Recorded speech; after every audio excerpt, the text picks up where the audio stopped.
नमस्कार, मेरा नाम है आशीष पी मिश्रा और मैं इस पॉडकास्ट में आपको सुना रहा हूं चाणक्य नीति। चाणक्य नीति के 9वें अध्याय में आचार्य चाणक्य कहते हैं, तात यदि तुम जन्म मरण के चक्र से मुक्त होना चाहते हो तो जिन विषयों के पीछे तुम इंद्रियों की संतुष्टि के लिए भागते फिरते हो उन्हें ऐसे त्याग दो जैसे तुम विष को त्याग देते हो। इन सब को छोड़कर हे तात तितिक्षा ईमानदारी का आचरण करो, दया शुचिता और सत्य का अमृत पियो। आचार्य चाणक्य कहते हैं कि वो कमीने लोग जो दूसरों की गुप्त खामियों को उजागर करते हुए फिरते हैं वो उसी तरह नष्ट हो जाते हैं जिस तरह कोई सांप चींटियों के टीले में जाकर के मर जाता है। आचार्य चाणक्य कहते हैं कि शायद किसी ने ब्रह्मा जी को, जो कि इस सृष्टि के निर्माता हैं, उनको यह सलाह नहीं दी होगी कि सुवर्ण यानी सोने को सुगंध प्रदान करें, गन्ने के झाड़ को फल प्रदान करें, चंदन के वृक्ष को फूल प्रदान करें, विद्वान को धन प्रदान करें, राजा को लंबी आयु प्रदान करें। आचार्य चाणक्य कहते हैं कि अमृत सबसे बढ़िया औषधि है। इंद्रिय सुख में अच्छा भोजन सबसे श्रेष्ठ सुख है। नेत्र सभी इंद्रियों में श्रेष्ठ है। मस्तक शरीर के सभी भागों में सर्वश्रेष्ठ है। आचार्य चाणक्य कहते हैं कि कोई संदेशवाहक आकाश में जा नहीं सकता और आकाश से कोई खबर आ नहीं सकती। वहां रहने वाले लोगों की आवाज सुनाई नहीं देती और उनके साथ कोई संपर्क भी नहीं किया जा सकता। इसलिए वह ब्राह्मण जो सूर्य और चंद्र ग्रहण की भविष्यवाणी करता है उसे विद्वान मानना चाहिए। आचार्य चाणक्य कहते हैं कि यदि ये सात सो जाएं तो उनको जगा देना चाहिए। पहला विद्यार्थी, दूसरा सेवक, तीसरा पथिक यानी कि एक सफर तय करने वाला यात्री, चौथा भूखा आदमी, पांचवा डरा हुआ आदमी, छठवां खजाने का या धन का रक्षक और सातवां खजांची।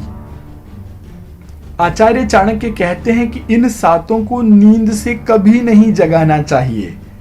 पहला सांप, दूसरा राजा, तीसरा बाघ, चौथा डंक करने वाला कोई कीड़ा, 5 छोटा बच्चा, 6 दूसरों का कुत्ता और 7वां मूर्ख।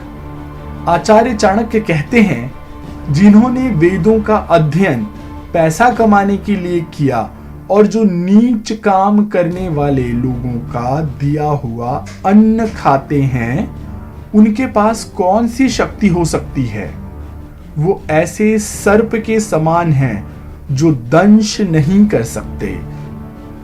आचार्य चाणक्य कहते हैं कि जिसके डांटने से सामने वाले व्यक्ति के मन में भय नहीं पैदा होता और प्रसन्न होने के बाद जो सामने वाले को कुछ उपहार नहीं दे सकता, कोई आनंद नहीं दे सकता, वो ना किसी की रक्षा कर सकता है ना किसी को नियंत्रित कर सकता है।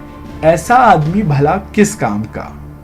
आचार्य चाणक्य कहते हैं कि यदि नाग अपना फन खड़ा करे तो भले ही वह विषैला न हो तो भी उसका यह करना सामने वाले के मन में भय पैदा करने के लिए पर्याप्त होता है। यहाँ यह बात कोई मायने नहीं रखती कि वह जहरीला है या नहीं। आचार्य चाणक्य कहते हैं कि सुबह उठकर दिन भर जो दांव आप लगाने वाले हैं, जो चालें आप चलने वाले हैं, उनके बारे में जरूर सोचिए। दोपहर को अपनी माँ को जरूर याद करिए और रात को चोरों के बारे में कभी भी ना भूलिए। आचार्य चाणक्य कहते हैं कि आपको इंद्र के समान वैभव प्राप्त होगा यदि आप अपने भगवान को चढ़ाने के लिए उनके गले की माला अपने हाथों से बनाते हैं। यदि आप अपने भगवान के लिए चंदन अपने हाथ से घिसते हैं और आपको इंद्र के समान वैभव अवश्य प्राप्त होगा यदि आप अपने हाथों से पवित्र ग्रंथ लिखते हैं। 9वें अध्याय के आखिर में आचार्य चाणक्य कहते हैं कि गरीबी पर धैर्य से मात करें, पुराने वस्त्रों को स्वच्छ रखें, बासी अन्न को गर्म करें, अपनी कुरूपता पर अपने अच्छे व्यवहार से मात करें। चाणक्य नीति का अध्याय 9 यहीं पे समाप्त होता है। आशा है चाणक्य नीति पर मेरा यह पॉडकास्ट आपको पसंद आ रहा है।